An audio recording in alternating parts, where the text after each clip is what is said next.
Okay, so good day once again. This will be our unit 4 for our cognitive psychology nga class.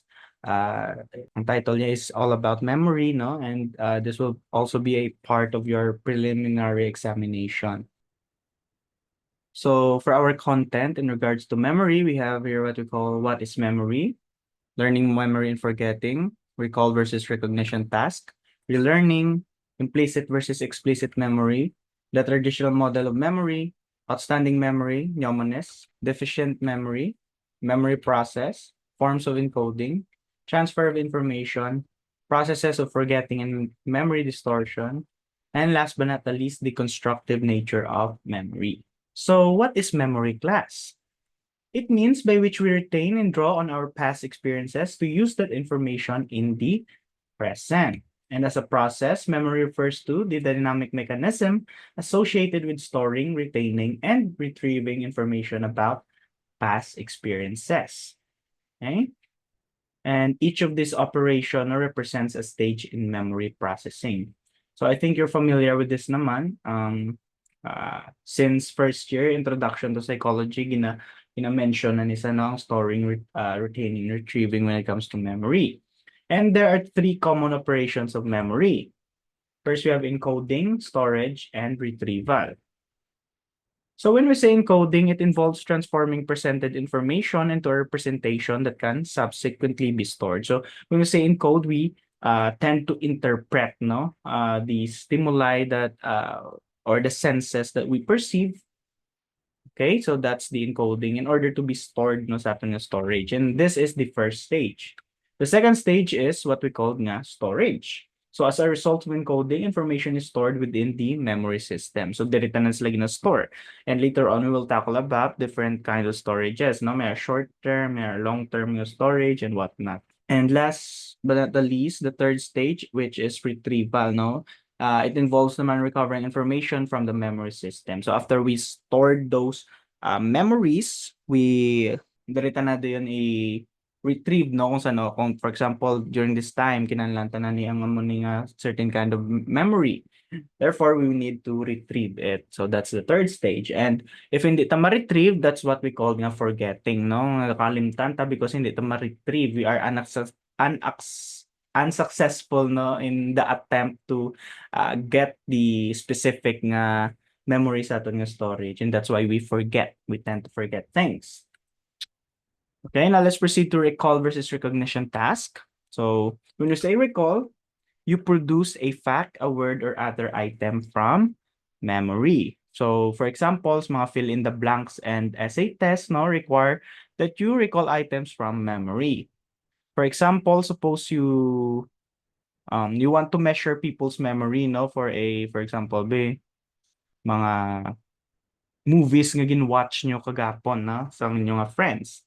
So ang taon nyo ano ng Batman, Avengers, no? If you name it correctly, then you have a good sense of recalling. And then we have what we call recognition.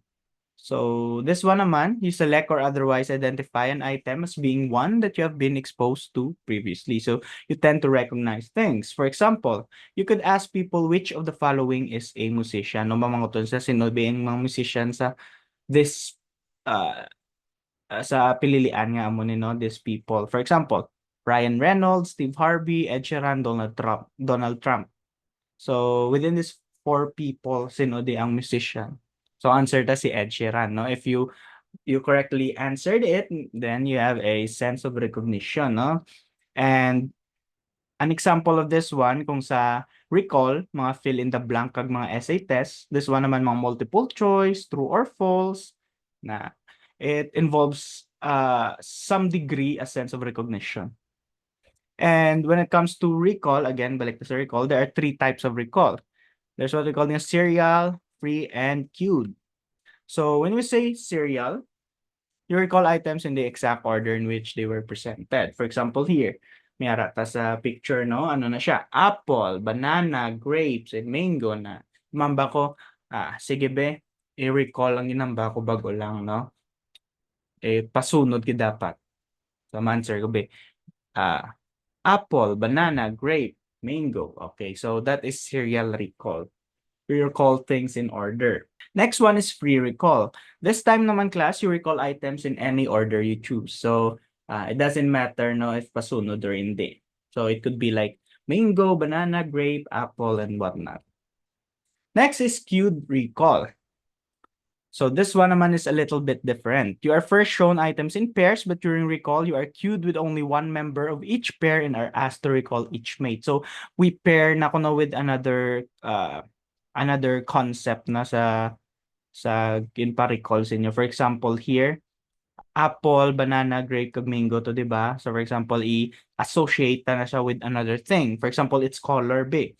I-associate ang apple sa red, i-associate ang banana sa yellow, i-associate ang grape sa violet, and associate ang mango as orange. Okay? So that is called paired associate recall. No? For example, how could this work? No? Mambal could be red. So when I say red, kay tungod associate niya as apple, ang answer ko apple. When I say naman grape, kay tungod ang associate niya sa grape is violet, I say violet. For example, mamba ko banana. So answer ko yellow. Mamba ko yellow, answer ko banana. Mamba ko orange, mango.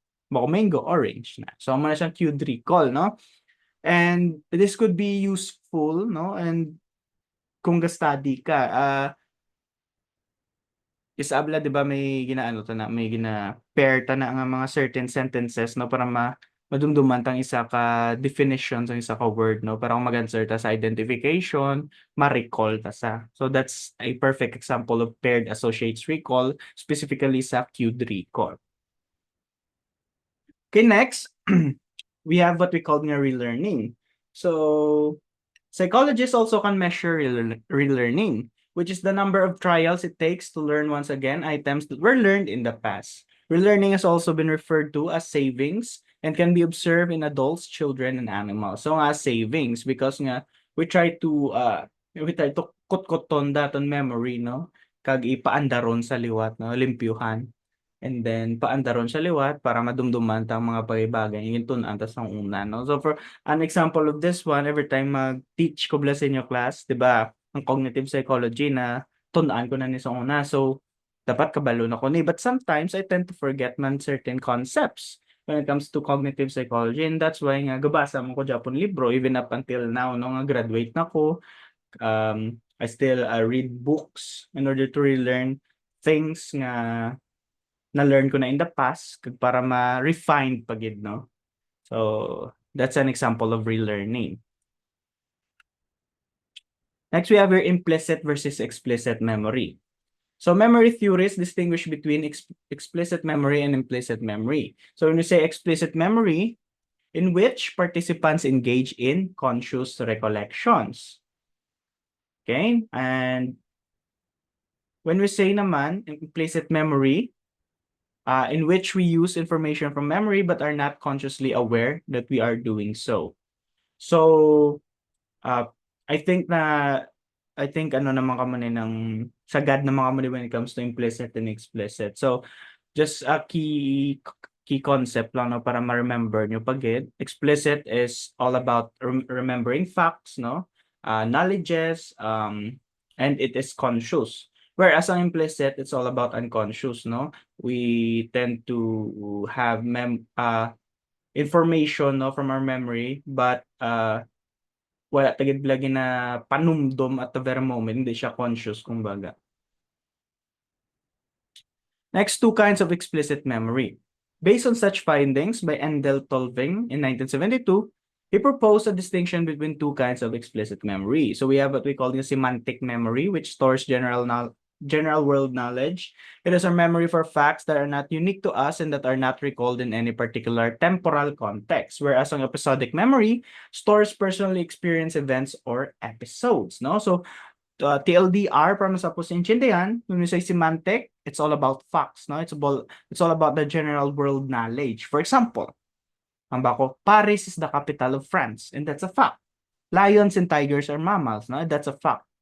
And we could tend to recall that by knowing these certain facts. Now, when we say episodic naman, it's all subjective. It's all about me. It's all about kung ano ang akon inagyan, no?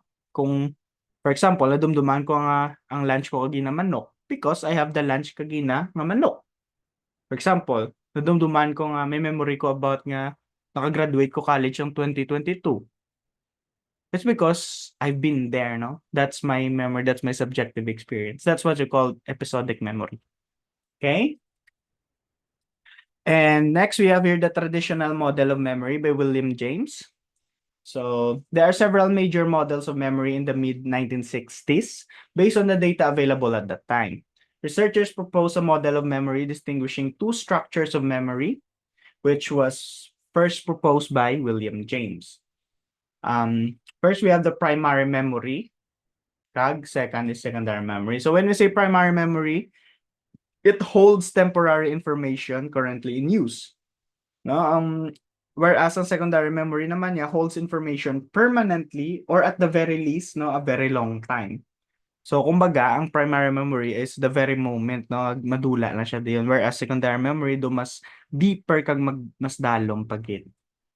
And 3 years later, after ni William James ang traditional model of memory, si Richard Atkinson kag si Richard Schifrin proposed an alternative model that conceptualized memory in terms of 3 memory stores. So what does this mean, no? After 3 years ko na daw class, ginpanami pagid ni Richard Atkinson and Richard Schifrin ang model ni what's his name ni James, no? Ni William James.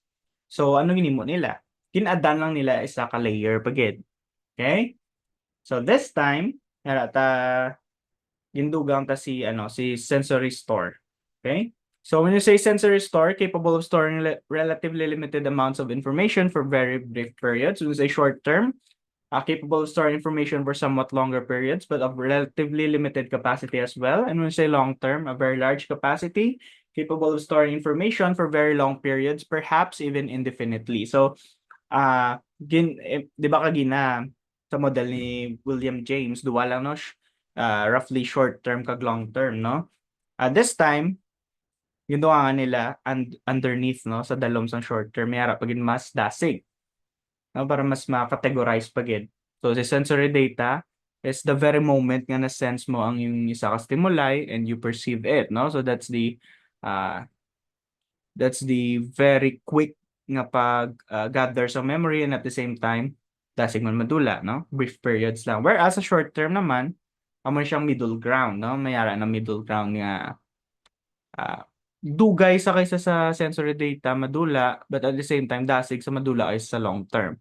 And then you have the long term, which is basically the same manto sa kay William James kagina nga it's either dugay-dugay madula or indefinitely ara na gid hindi siya madula. Okay, next we have here what we call outstanding memory or mga mnemones. When you say mnemones, it's derived from the term mnemonics bla.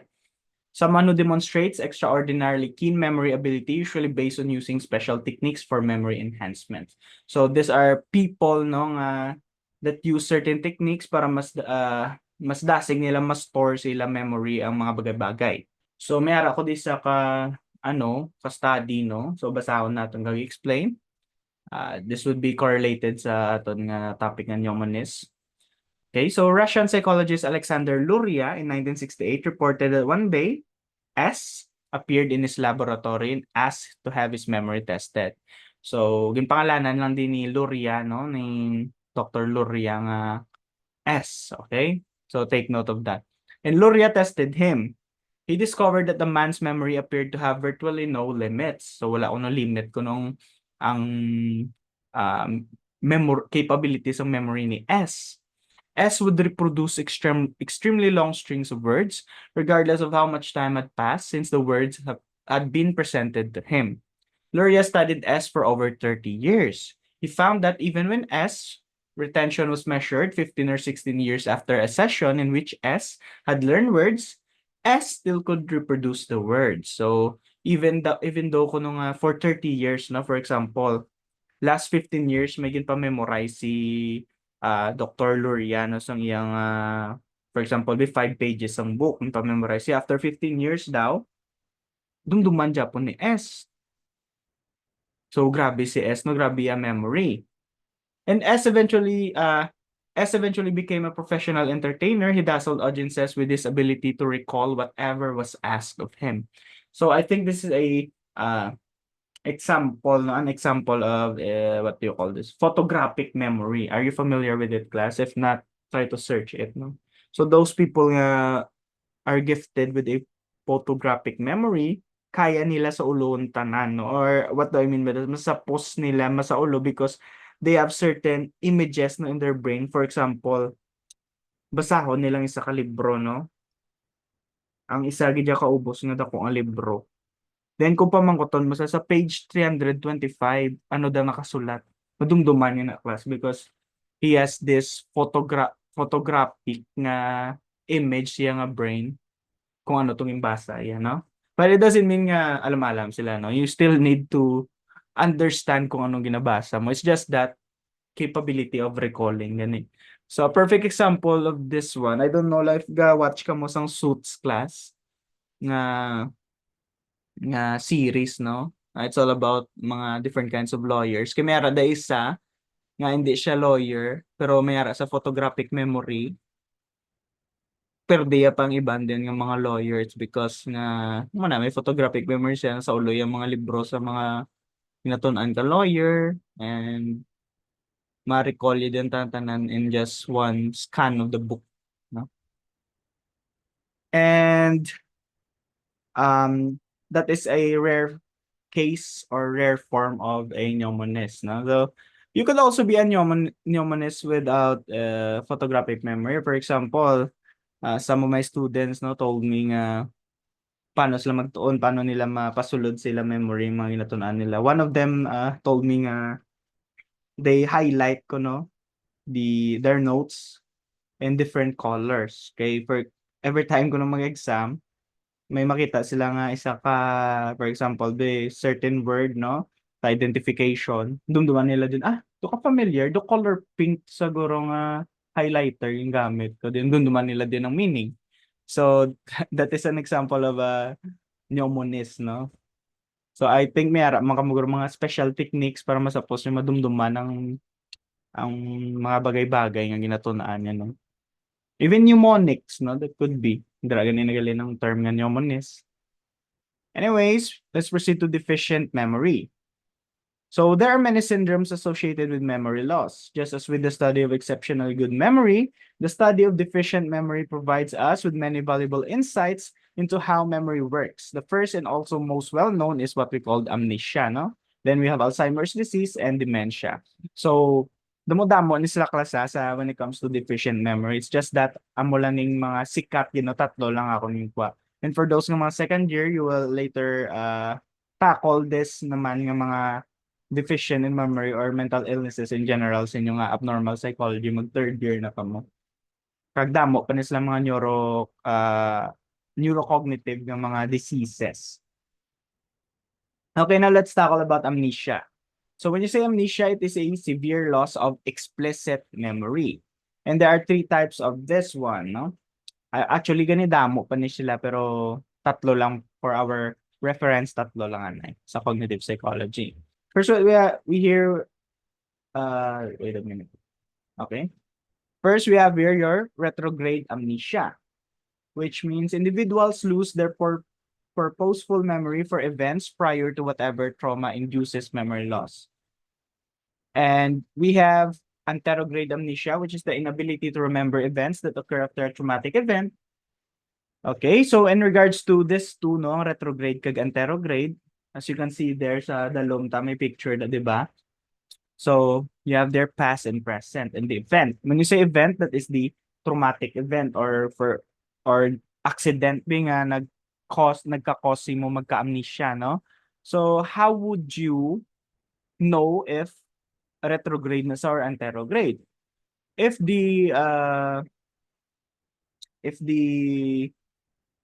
ang nalimtan niya no nga event is after some tragedy or after some trauma. For example, mayra traumatic event, no? And then he or she couldn't recall na ang event before the traumatic event. So that's retrograde. When you say anterograde naman, suli naman, no? Madumduman niya mga natabo to before sa event, pero after sa event nalimtan niya na. When you say event again, it's the traumatic experience. It could be accidents, it could be any traumatic nga event sa kabuhi nga magka-cause amnesia, no? And then here what we call mayara man tayo ginatawag nga infantile amnesia. This one naman is the inability to recall events that happened when we were very young. Okay? We place no amnesia in quotation marks because some investigators question whether infantile amnesia is truly a form of amnesia at all. So I think for me, no, kung ako pumangko ng infantile amnesia is just a phenomenon, no? Uh, it's not really a label of amnesia because I think tanan man ta hindi ta madumduman, no? Some parts sung gamay-gamay, pata nadumduman mo pa nga sung 3 years old ka, nagano ka mo sang birthday mo. Diba? Hindi ta na madumduman, sung 4 years old ka, diin ka mo sang birthday mo, no? If madumduman pa, good for you. You have a very good memory. But for most of us, for most of the people, hindi na madumduman. So I think it's just a phenomenon. But some books, no, or some authors, some scientists, psychologists, psychiatrists, maybe categorize infantile amnesia as a type of amnesia. But for me, it isn't. And for this, sa book na nanging kuhaan ko, ano man, Hambalya, we place quotations in the word amnesia when in regards to infantile amnesia because hindi pa man gid sure if na type of amnesia gid man siya. But anyways, para masapos po yung chindihan sa retro kag antero, when you say retro, can't remember the past after the event, no? When you say antero, inability to form new memories or retain new information after na siya sang event. Okay, next we have what we call nga Alzheimer's disease. This one naman is a disease of older adults that causes dementia as well as progressive memory loss. And when we say dementia, a loss of intellectual function that is severe enough to impair one's everyday life, okay? So, we say Alzheimer's disease it could be genetics, no? It could also be through old age. And if lala ni siya, no, it could lead to dementia. But sometimes, pwede man nga dementia agad-agad, no? So, here we have pictures, no? Nga different brains nga may normal kag may dementia. So this is part of neuropsychology. As you can see here, sa left side nga picture, may A kag B, di ba? The A is the normal brain function and the B is person with dementia. Dementia, sorry. And same man sa piyakang picture sa right. Next, we have memory process. So encoding, storage, and retrieval. So I think this one is kapila naman ni sinyo yan ba? Pero in the context of our class, i-discuss ko na lang. Encoding refers to how you transfer a physical sensory input into a kind of representation that can be placed into memory. So again, this one is how we interpret sensations, no, in order to make meaning about it. Then after that, we store, no, ang mga interpretations ng kuwata refers to how you retain encoded information in memory. And retrieval refers to how you gain access to information stored in memory, how we would retrieve those things nga ginputang ta sa storage. Next, we have your forms of encoding, short-term versus long-term. So while long-term memory has a seemingly unlimited capacity that lasts years, short-term memory is relatively brief and limited. Short-term memory is limited in both capacity and duration. In order for a memory to be retained, it needs to be transferred from short-term stores into long-term memory. Okay, so basically, ang inambal sa ni class is that nga, in order nga mabutang mo siya sa, or permi mo siya madumduman mga bagay-bagay kung nga si mo memory, you need to put those memories, no, from short term pakadto sa long term.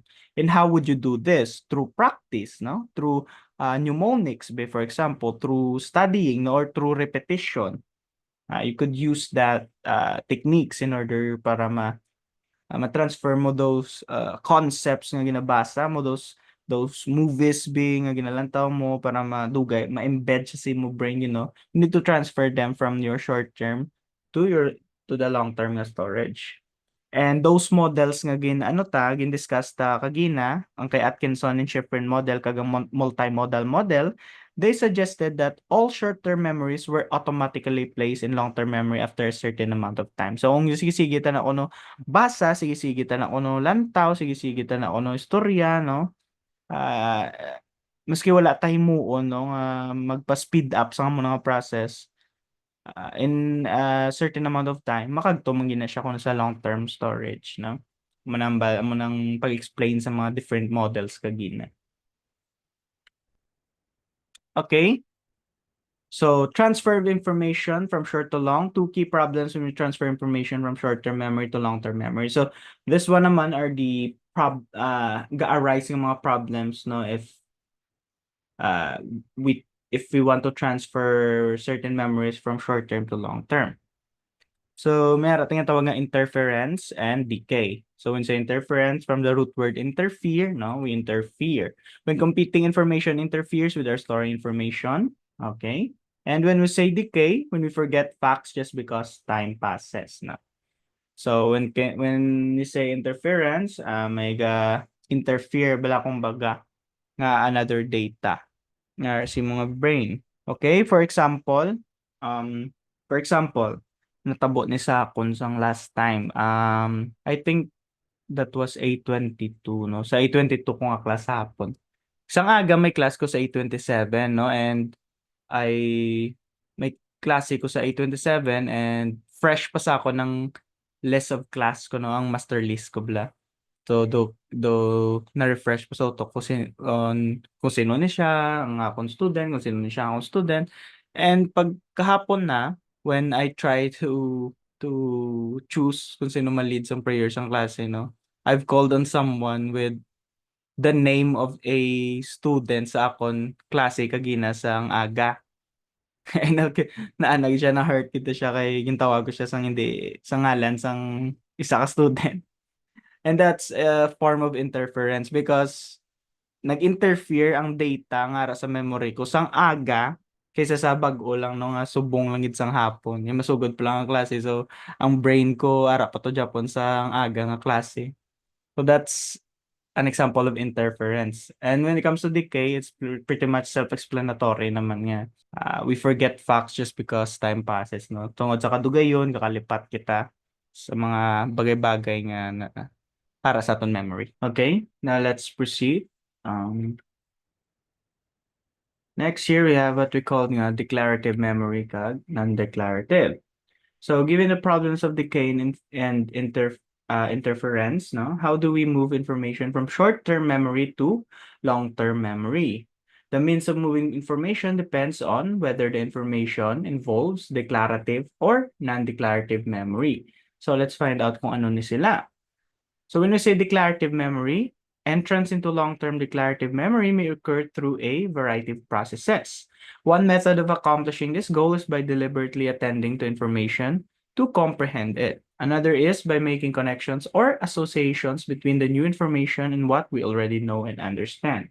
Whereas on non-declarative naman niya class, some forms of non-declarative memory are highly volatile and decay quickly. Other non-declarative forms are maintained more readily, particularly as a result of repeated practice of procedures or repeated conditioning of responses. So, para mas sapos maintindihan, no, kung ano ni siya ang mga type ng declarative kag non-declarative, when we say declarative memory, those are mga explicit or conscious nga effort, no? Sang type of memory. Whereas ang non-declarative are implicit, unconscious efforts. Okay?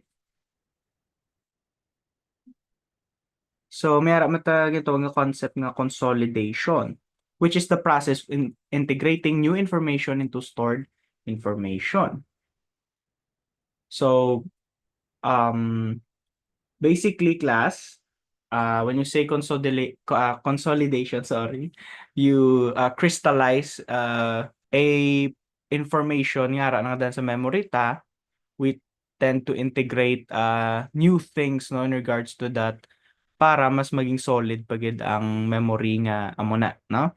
For example, if we study the concept of butang tabi, for example, amnesia, no?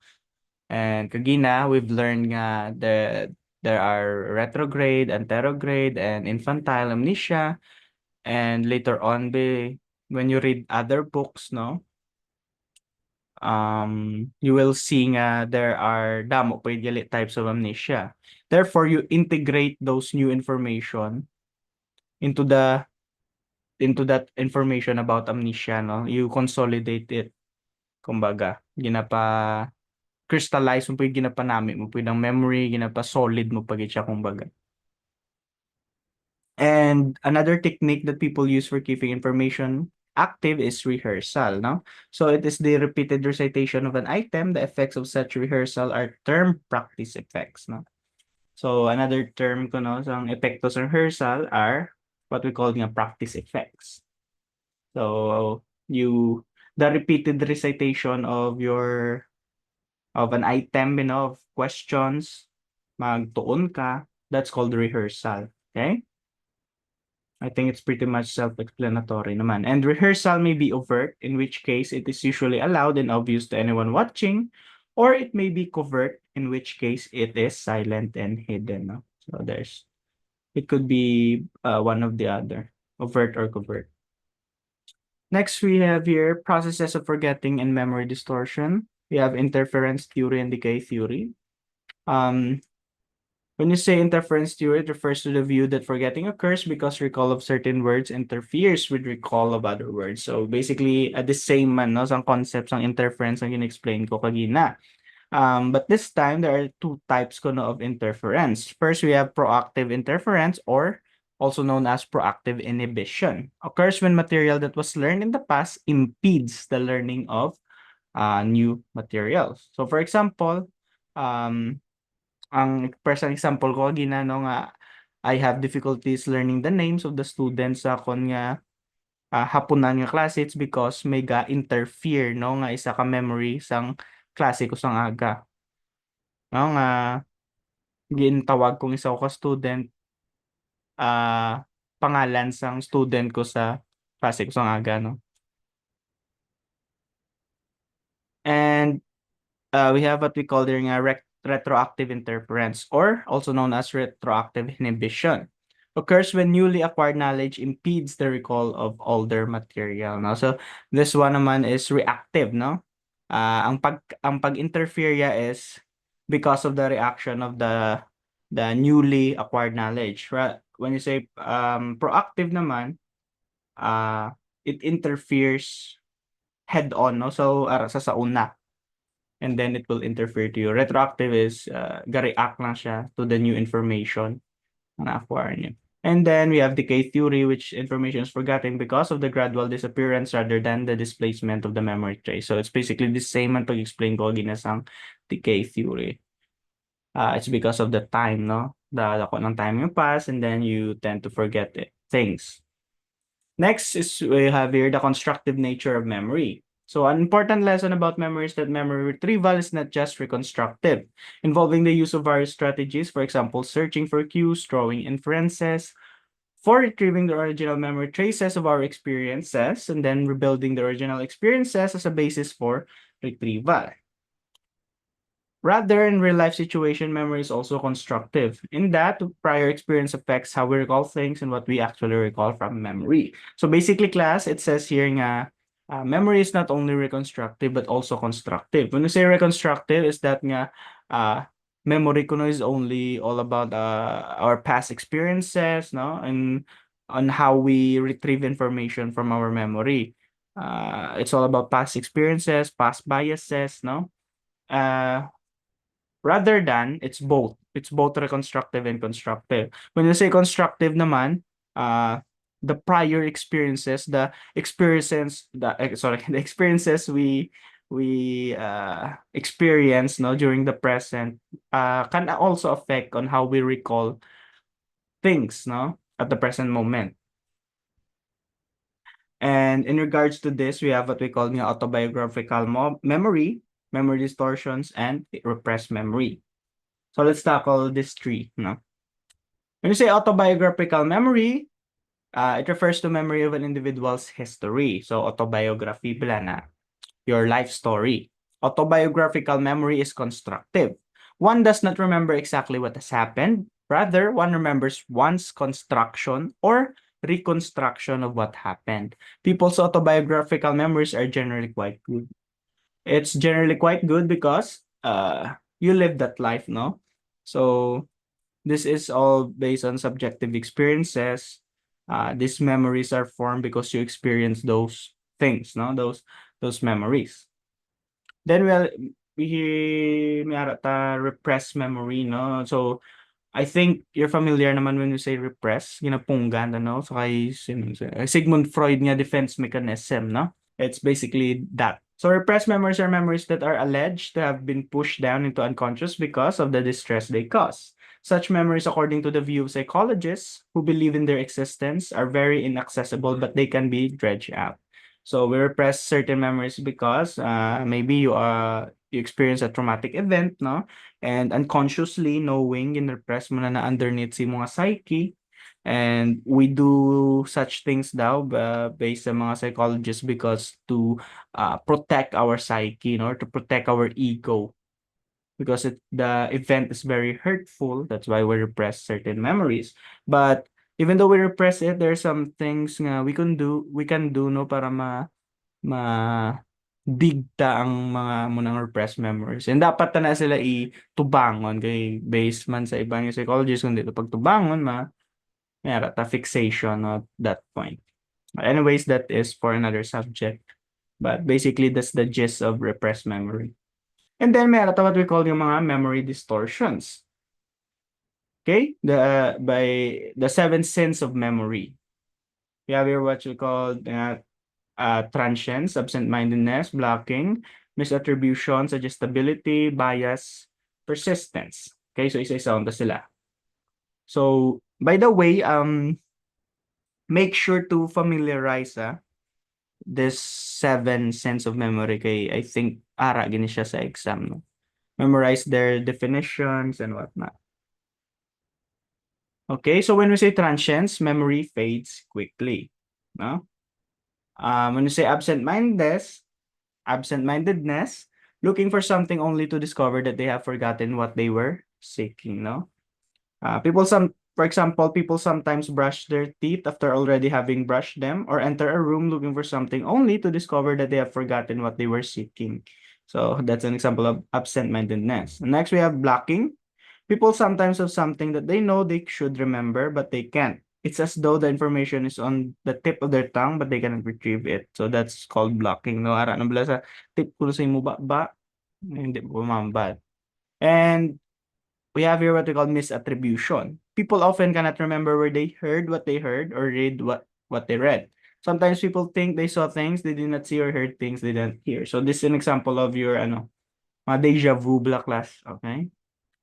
And then we have here suggestibility. So people are susceptible to suggestion. So if it's suggested to them that they saw something, they may think they remember seeing it. No, so, most magicians are doing this, I think, as part of their practice into magic, into tricks.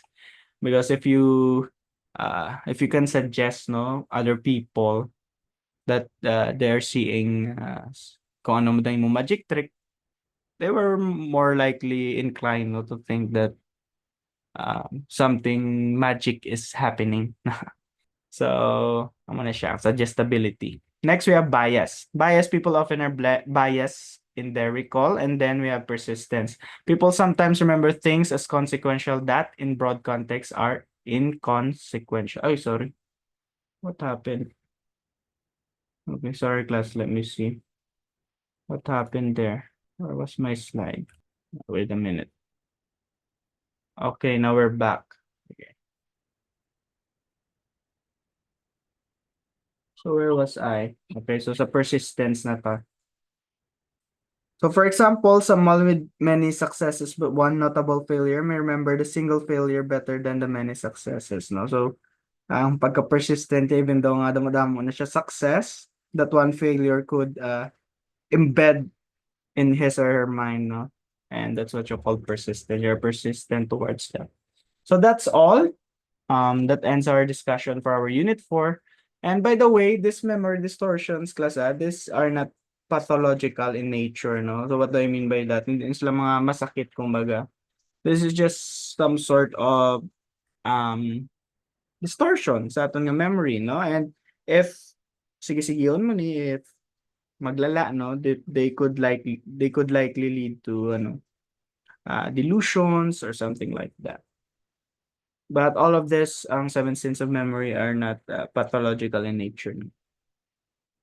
So, I hope nga may naintindihan lang kamo, may online lecture lang ni and good luck sa inyong mga prelim examinations. Ang COGSI do 100 items to siya. And tapos lang, kaya niya na. Good luck. Bye-bye.